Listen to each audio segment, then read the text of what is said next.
Kia ora te iwi e haere ake nei I te karere kei te korokoro o te parataia I tēnei wānei kia hatia. I tai tonu atu a Maria Mino kapa kingi ki te hui ātau a Te Pāti Māori I Rotorua I Nanahi. Ko māreikura te karapu waka ama mātā muarawa o te motu. I whakatūwhera nei I tō rātou whare hou I ngā rangi whakatānei e rue te kautau I muri I te ononga o te whakaaro. I muia ngā papatākoro o Rotorua ki ngā waiwai koi o te pāporo Māori I enei rangi whakatānei, ko tā rātou e pakangāna ko te taitara nui o te motu.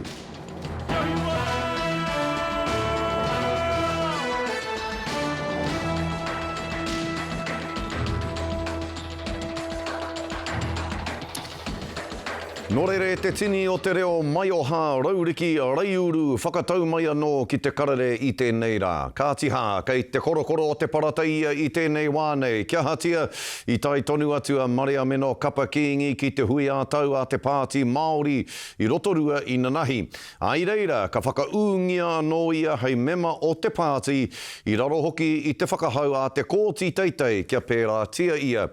I reira tahi hoki te wairua pōkai kaha e iri ana ki rungi I te hui. Kia tahuri ake tātou ki te kaikawe kōrero tōranga pū matua o te reo tātaki nei. Kia Mikey Sherman. I tae mai te tini no ngā rohe pōti Māori e whitu katoa. He rau tāngata I haere ki te tuku kōrero e whakapono tonu ana rātau. Ahakua I panaia I te pāti e u tonu ana a Maria Mino kapa kingi. Ka mutu I whakahokia tāna me matanga I te kōti matua mo te wā poto. Ko te hui ātau I Nanahi rā te wā tuatahi kua ko tahi mai anō te pāti, whai muri I ngā raru āroto me te pana I ngā mema pāre matatokorua I ngā marama kua hipa. E tangi ana ngā mema nā te mamai I puta mai I te wehenga. Ka mutu e pukuriri tonu ana koe nei te putanga ake. Ko tahi te waka! Ko tahi te iwi! Very emotional pohiri this morning. Very emotional. Allow that mamai to flow, let it go. Easier said than done. Ai tā tētahi kai kōrero e ki ana ko te whare pāre mata te ana o ngā raiona. Engari me he pono ana tātou ki a tātou, ko wai te raiona e ngau ana I a Maria Mino. Ko wai te raiona e ngau ana I a tākuta. Ka mutu ko wai te raiona e ngau ana taku tuahine I a Orini. Hei tāna ko te pāti tonu a ai whiua te pātai ki te hunga kaiarahi. John, ina hia koe ki te noho mai hei prehitini, ka tāia koe te whakakotahi I a tātou. Deb, Rawiri, ka tāia koutou, kōrua, te whakakotahi I a tātou. Well, I'll stand down if there's a good reason to stand down. If it's a reason that a few people don't like me, that doesn't cut the mustard. Is there a future whereby Maria Mino and Tākuta could be back in the party permanently? Well, that's an issue of trust, and it's been so badly broken that that's a very difficult issue in my mind. Would you be willing to allow them back if that's what the party wanted? Well, the party doesn't want that. There were some members here today who clearly wanted that. Yeah, that's correct. But as you know, it's a bit like Chris Bishop running his leadership challenge, okay? He couldn't get the numbers. Ko ngā karu katoa kei te Pāti Māori, a hei tā te tokomaha ka ngaro te aro ki te kāwanatanga. Ko tahi no te hoariri kei waho I a tātou. Kare tare a te media te whakatika. Kare tare a ngā kōti te whakatika. You talk about the numbers, but the numbers that will matter are those at the election. And if you don't allow those two MPs back in the party, do you risk losing support of Māori? How do you know that? I'm asking you if you're worried about it. We won't know until the day, but are you worried about that? No, we've got time on our side. Mikey Sherman, Te Karere. Wai nō re tiwi ko Shane Jones te minita whakawhanake rohe ia te wiki takarure mai anō ai ki te pai kōrero a te karere ki te whakatakoto I ona whakaaro ki ngā take nui o te wā te matua Shane e mihi ana tēnā koe. Yoro anō tātou. E hoa, te tūmana koe ia I mātaki koe I tērā pūrongoa Mikey Sherman e pāna ki te hui ātau a te Pāti Māori ina nahi. E hoa, koe hia marama rātau e noho pōkai kahana. Ki o whakaaro I ki te rānei rātau I tētahi rongoa, e tahi rongoa rānei mō rātau raru nui I roto I tā rātau hui ina nahi. Ai, me pēnei te kōrero ko marara mairika ngā memo te kāhui tōranga pū. Tikana koe kia mahara ki te tahi kupu nā o tātou tūpuna ko te makatea. Nā kauru mai ko te ito ki Wāhanga tonu I te rōpū tōranga pū, makatea haere, ka tahi ka ngohe, ka ngaro haere, ngā kai tautoko, ka iti haere hoki te nana I Wāhanga tonu I te marea ki te tautoko I te tahi rōpū, mehe tohe te āhuatanga o tēnā rōpū.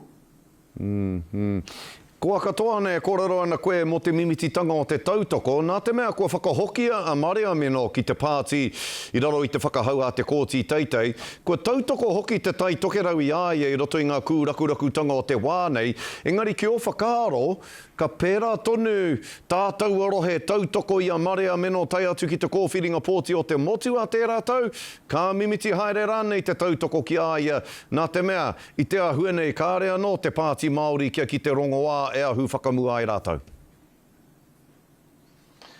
Ai, mā te wā titiro, engari me mohi o tātou, kei kona te kanohi o te rōpū kākāriki, kei kona te kanohi o te rōpū reipa, kei kona tērā toronga wāku a Maria Mino, kore tēnā pē ka whakaingotia mai he tangata anō, hei hāpai I te tū o te Pāti Māori, nā ki te pērā tonu te tini o ngā kai tono māku te ki ka konga haere te pōti. Kore a JT e tuku I tana taiaha kia heke ki raro. Māku anō e mea tu ki a tātou ahako e hiara nei mano pakanga I roto I te kōti.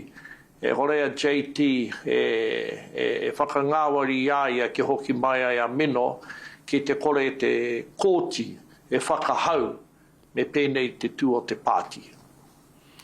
Koera te tino pūtake o te raru ki o whakaaro matu e Shane, ko te upoko maorotanga o JT, tino kore rawana atu nei ia, e heke iho ahakoa, e papahoro haere ana te whare o te Pāti Māori, tino kore rawa ia, e tuku, kia riro mai tahi atu e arahi e whakatū anō I te whare. Koera te mate pea, ko te upoko maorotanga o te tangata nei o JT, tō hoa, tau muri. Māku mea tu ki a tātou, e nā puta mai ai te tatau o ngā pōti. Mea ke nei ka puta e kore kāhore he tohu, pēhe arani te kaha o ngā pōti, Wāhanga tonu I te mara I tēnei wā pua no, ka tino heke rau atu te Pāti Māori. Kāhore au e kite ana me pēhe arani te Pāti Māori e whakahaura I a rātou hono. Tēnā pē ka tahi ka rua tūru, ka utonu ki a rātou.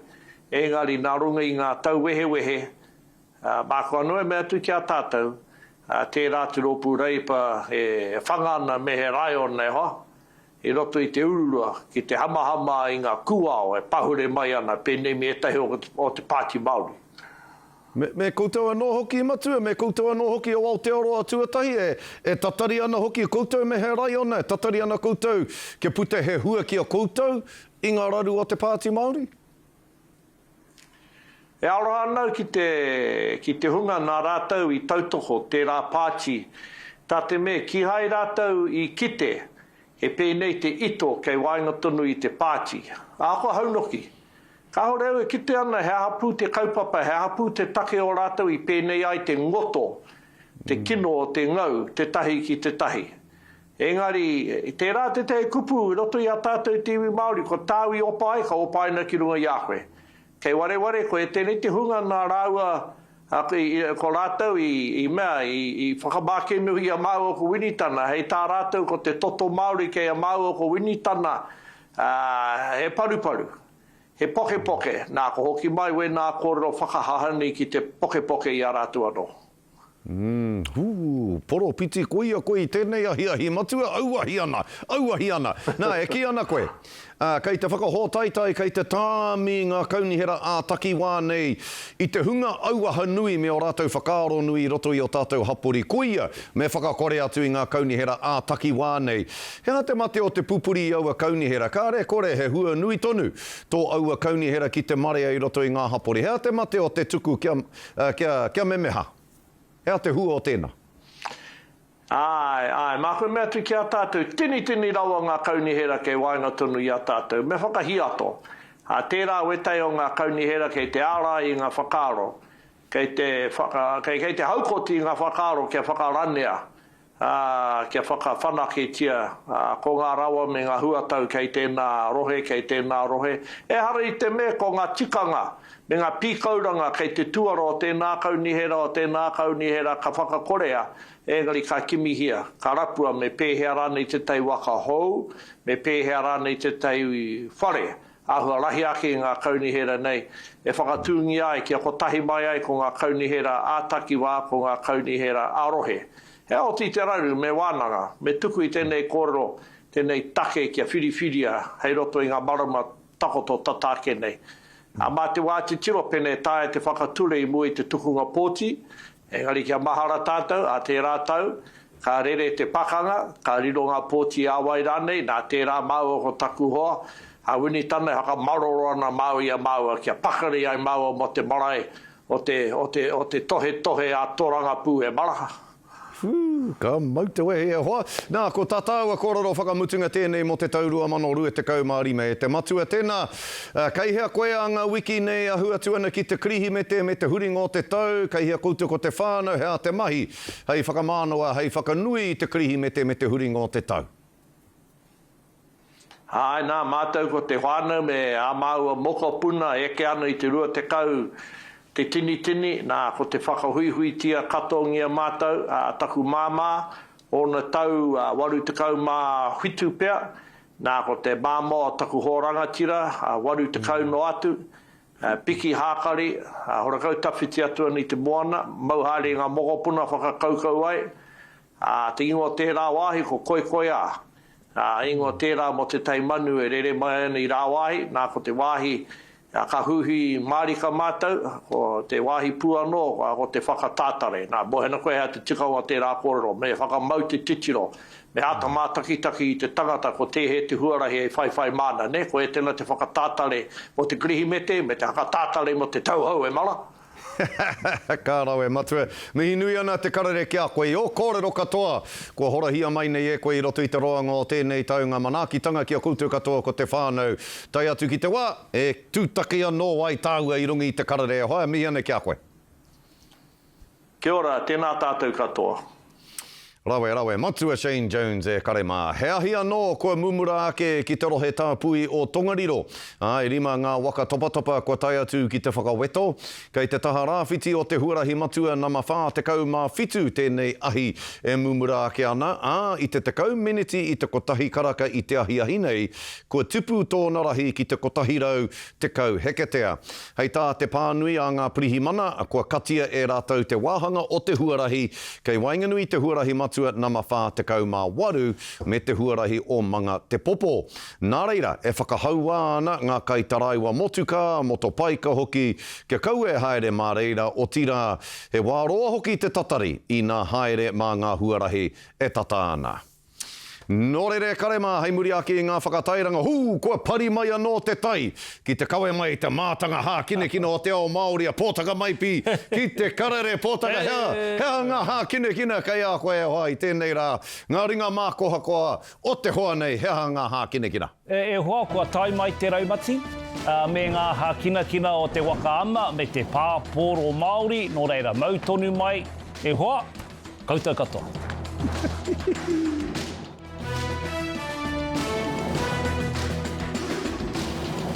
Ko mareikura te karapu waka ama tuakana o te motu, I whakatūwhera nei i tō rātau whare hou i ngā rangi tata nei. I timata te whawhai kia tū te whare hou nei e rua te kautau ki muri me te tūmanako kia tupu kai arataki hou i roto i tēnei hākina Māori. Anei a Irina Smith i te tai rāwhiti. He kāinga hou, he tuanui hei manaaki i ngā taonga me ngā kōrero tuku iho mo te hoe waka. Wairu o tātou tūpuna i konei. Te manaakitanga, a whinatanga, mātauranga o tātou konei. Waka, whakapapa, reo, tikanga. Koinei te whare waka o Mārei Kura e tuana ki te papa o Anzac ki ngā tahataha o te awa o Waimata.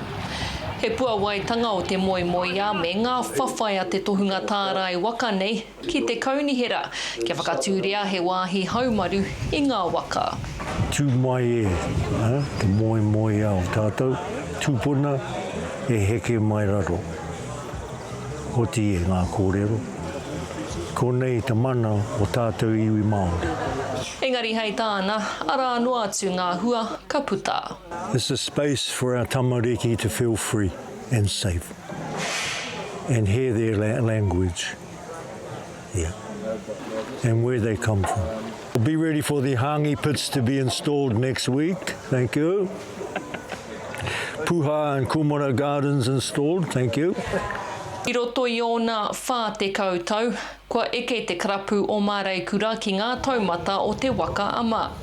I te rānei ka mahara atu ki a rātou ko wehe ki tua o te ārai. Roa te wā, mātou e tātari ana, rua te kau ake ngā tau. Ko harikoa tātou katoa. Pakeke mai, tamariki mai. E kitea tonu ana te whakapakare o te tākoro nei i te tai rāwhiti me te motu whānui. I think I've been paddling for about 13 years. Started when I was 6 or 7. But one thing definitely stuck with me was hard work. It's just the work ethic that came from Māori Kura, and you can see from all the other clubs, this being the first, you can see how the influence started here and it trickled down to every other club, just around the culture, the work ethic. O ngā whakaaro me te whakapau wera hoki, e hāngai atu ana ki te tino o ngā whakataitai, ka tū ki karāpiro a te tauhou. Irina Smith, Te Karere. I muia te papatākoro o Rotorua ki ngā waiwai koi o te pāporo Māori i ngā rangi whakatānei, i te pakanga rātau mo te taitara nui o te motu i uru te kapa, ngā kapa o te aroa me wairere ki roto i te whiringa toa. In 4 minutes, but why did he strike first? Yeah, awesome to see Mitson. This is when he holds you up, just gets it away. Te reiputa o wairere i arahi i tōna kapa. It might have been Manaia Herbert, one of the young pups there for Aotearoa. And just guilty of pulling his retreat line a little bit too straight. Ka kaha hoki mai a te aroa. Literally, he's always going to come back. He got Bailey here. We got both up, didn't he? Yeah. Whack bank, slide it in. Just too good.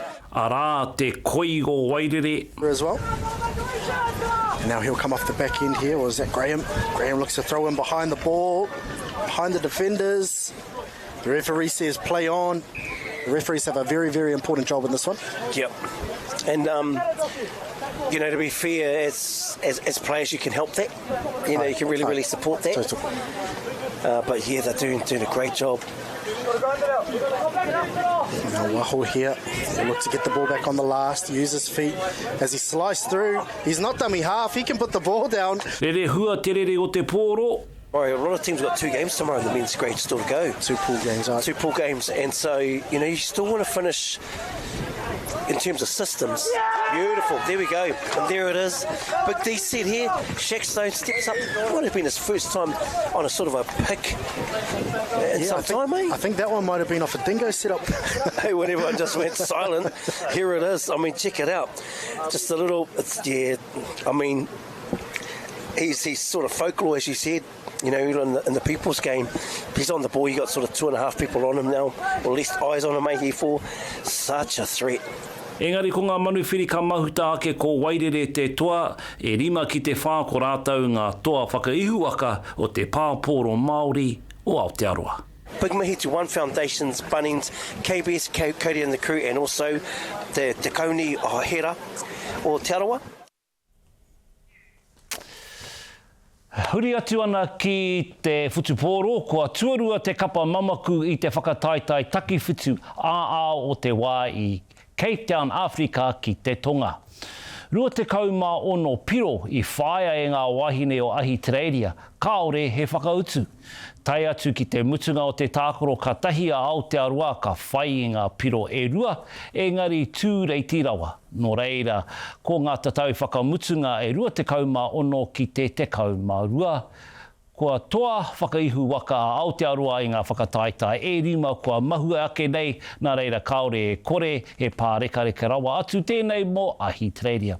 Kaore hoki te kapatāni i eke panaku i tēnei wiki ahakoa i pērā rātau i tērā wiki Dubai ahakoa i Wikitoria rātau ki a Piritana Nui rua te kauma whitu ki te kauma rua kia maua ke i a rātau te tūranga tuarima o te whakataitai.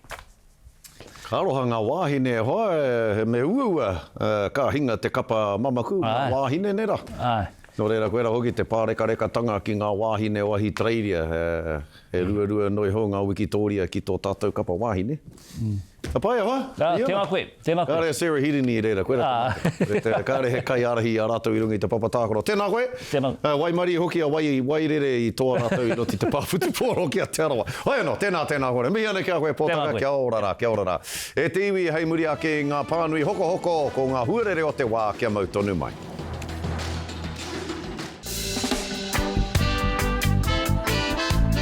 E te iwi e whai ake nei ko ngā tohu huarere.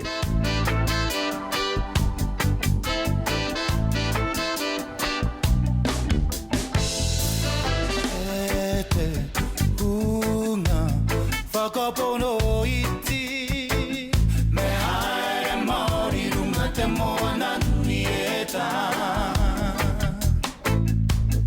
E te hunga whakapono iti me haere Māori runga te moana. Wena tā te karere i tēnei rā, kia ora hui mai tātou katoa.